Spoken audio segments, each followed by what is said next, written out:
Estamos de volta com Roda de Mulheres. Você que ligou a televisão agora, estamos aqui falando de futebol feminino e com esse grupo maravilhoso. Eu queria que você falasse um pouco mais a respeito do grupo, como é que ele surgiu, qual a proposta dele. Bom, Roda das Minas é um projeto que a gente pensou em convidar mulheres. Então, a gente mantém a base, a gente não roda, por exemplo. Ficamos nós e nós recebemos essas mulheres, essas convidadas, que nem sempre a gente conhecia, a gente já conhecia o trabalho e tal. E a gente acabou criando uma história com mais ou menos 30 mulheres já passaram pela Roda das Minas. E isso foi importante, porque a gente acabou tanto conhecendo essas outras musicistas, que não apenas cantoras, mas que também tocavam. E essa coisa da gente estar sempre se fortalecendo entre nós, né? Questão assim de tudo que eu ouvi sobre o futebol, a gente pode trazer para a música, a gente pode trazer para outras coisas, acho que todas as coisas, que a igualdade de gênero, na verdade, é a desigualdade. E o que a gente quer é igualdade de gênero, a gente não quer guerra. Acaba que a luta é a mesma, igualdade, né? A luta é a mesma. Independente, assim, de condições local, iguais, ambientes que possam receber a gente sem preconceito, sem machismo, né? Que não diminuam a mulher, não diminuam o trabalho da mulher. Que a mulher no samba não só dança, ela toca, ela canta, né? A questão da igualdade e do respeito que a gente estava falando no bloco anterior. Né? Que as meninas do futebol tanto pedem também. Não é isso?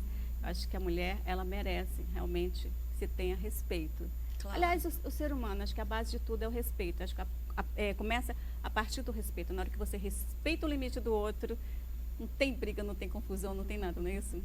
Bom, então as meninas aqui, a Roda das Minas, né, estão aqui fazendo essa nossa alegria. Samba e futebol é um casadinho ali, né? A gente vê, por exemplo, muitos vídeos das jogadoras que elas são do samba, né? Sempre tem uma tocando um instrumento, uma percussa, a outra cantando. Então é tipo como se o samba tivesse ali nas veias do futebol e de quem joga consequentemente, né?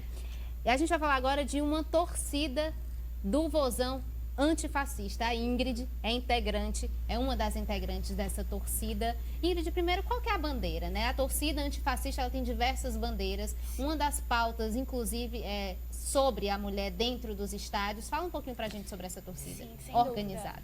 A torcida Vozão Antifascista surgiu no final de 2017 e a gente se considera uma torcida de esquerda, né? E tenta levar pautas mais progressistas para dentro do estádio. Sobretudo de respeito à participação da mulher, da população LGBT, do não racismo, do não preconceito, mas também a gente tenta levar para o estádio pautas externas ao futebol, né? Como eu mencionei antes, sobre a reforma da Previdência, sobre os cortes na educação, porque também são bandeiras de luta. Mas falando da participação da mulher em si, eu acredito que um dos diferenciais da Vozão Antifascista é justamente ter esse espaço em que a mulher pode ocupar cargos de decisão, cargos de liderança e pode participar como torcedora sem ser questionada, sem ter a sua capacidade questionada. Eu acho que as pessoas estão colocando preconceito de uma forma, normalizando demais a questão do preconceito, que você, quando reclama, acha que você está com mimimi, mas não é. Acho que você realmente, o preconceito é uma falta de respeito, aquela coisa que a gente estava falando, ao outro, né? Então, por que denegrir a imagem do outro? Qual a necessidade que se tem de fazer isso? E de levar em consideração que todos os espaços são espaços políticos e que a gente não pode desatrelar o futebol também dessas questões, né? A gente tem que encarar o estádio ou o espaço do futebol como um todo como um microcosmo da sociedade, né? E você, Karine, também é comentarista esportiva, Sim. né? Com companheiros de trabalho, eu sempre tive muita sorte. Nunca enfrentei nenhum tipo de preconceito com meus colegas. Sempre foram bem abertos a essa questão. Muitos já me conhecem há muito tempo, então não dentro especificamente do ambiente de trabalho com os colegas, nunca enfrentei nenhum tipo de preconceito, mas quando a gente está no estádio, na cabine, que tem um torcedor que percebe que você está comentando, que você está ali porque você está participando de uma transmissão, você percebe que os olhares são diferentes. É aquele olhar, de certa forma, de julgamento mesmo, de o que essa menina está fazendo aí. Então, Está entrando no nosso terreno. Pode até concordar com o que a Exatamente. pessoa está dizendo, né? Mas já é olhando com estranhamento mesmo. Não é né? e até pra gente falar que não precisa ser só um julgamento, um xingamento direto.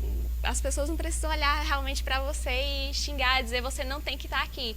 Mas a gente vê, com certeza, ela como torcedora, a Lana como jornalista, como assessora de acompanhar o time no dia a dia, são olhares que a gente sabe que são diferentes. São olhares que se fosse um comentarista homem, um torcedor homem, um assessor homem, não seriam olhares que seriam direcionados a esses profissionais. Mas Então, voltando a falar da Copa, que eu acho que ela foi, na minha opinião, ela foi como um divisor de águas, né? sim. Então, como é que vocês enxergam o futebol feminino a partir de agora? Eu acho que uma das coisas que a Copa revelou é que existe mercado para o futebol feminino. O Brasil foi o segundo país que mais interagiu nas redes sociais falando da Copa do Mundo. Então revela que, pelo menos o torcedor brasileiro está interessado em ver o futebol feminino. E aí cabe agora os clubes melhorarem as suas estruturas, né, para suas jogadoras, captarem recursos. E também precisa ter um interesse por parte das empresas, sobretudo de materiais esportivos, de querer patrocinar os times femininos. Por exemplo, a Marta foi para a Copa sem receber um patrocínio, né? Ela acabou recorrendo ao que se chama de marketing de emboscada, né? Para que recebesse de alguma forma algum recurso. E o que eu acredito que a gente também tem que começar a pensar é que, como torcedor, a gente não pode torcer para o time masculino, a gente torce para o clube. Então, se o Ceará está em campo, seja o time masculino, seja o time feminino, você torce. E aí a mesma lógica pode ser levada para a seleção brasileira, né? Quando a seleção feminina entra em campo, a gente tem que torcer para a seleção, para o Gente, mas é Brasil em bonito si. ver as mulheres em campo, ver muita garra, é muita... Um outro dentro marco dessa também que eu questão achei da super audiência. importante foi o licenciamento da CBF, que determina que a partir desse ano todos os clubes têm que ter uma seleção feminina, né? Isso foi um marco extremamente importante, porque se é obrigatório, todo mundo vai ter que ter, e a partir disso Lamentavelmente tem que trabalhar. obrigar para né? que isso Exatamente, aconteça, é né? obrigatório. Já é uma mudança significativa. Eu acho que a Ingrid falou uma palavra que é muito importante, que é o mercado. Né? A gente sabe que futebol, além de ser esporte, ele move dinheiro ali, né? Circula dinheiro.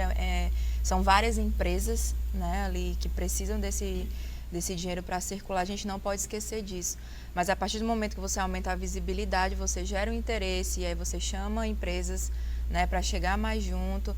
E também a questão tanto da CBF quanto da FIFA perceberem algumas coisas e já propor mudanças, né? Que a FIFA, por exemplo, já pensa em um mundial de clubes, já vai mudar na Copa desse ano já teve uma modificação na premiação.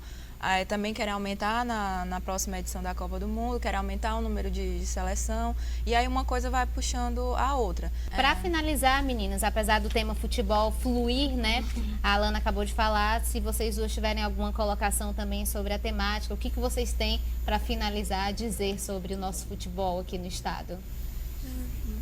Eu vou pegar um ponto de cada um que eu queria destacar. O da Ingrid foi dela falar da questão da audiência, da questão do mercado interno aqui no Brasil. O jogo entre Brasil e França foi o jogo com mais audiência das Copas Femininas, que foi o jogo onde o Brasil foi eliminado pela anfitriã, né, aquela equipe da França.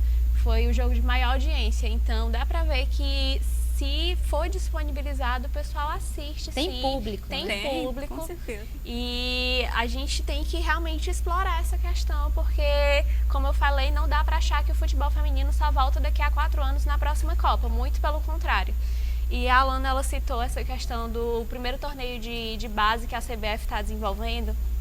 Eu acho que é realmente uma pena que a gente tenha que chegar nesse nível de ter esse licenciamento da CBF para obrigar os times, mas já que existiu, já que está tendo esse licenciamento, é muito importante que os times não façam realmente só por fazer, porque nesse ano a gente viu o caso do esporte, o esporte masculino, o time masculino caiu da primeira para a segunda divisão no ano passado, e nesse ano eles queriam tirar o time feminino. As meninas ainda estavam na primeira divisão, mas eles disseram que não tinham mais recursos e eles queriam tirar. Então, é importante que os clubes realmente invistam nessa questão para não ser aquele só fazer por fazer, né? A gente realmente tem que fiscalizar muito isso para realmente realmente desenvolver Vai ser essa só uma modalidade. obrigação, Sim.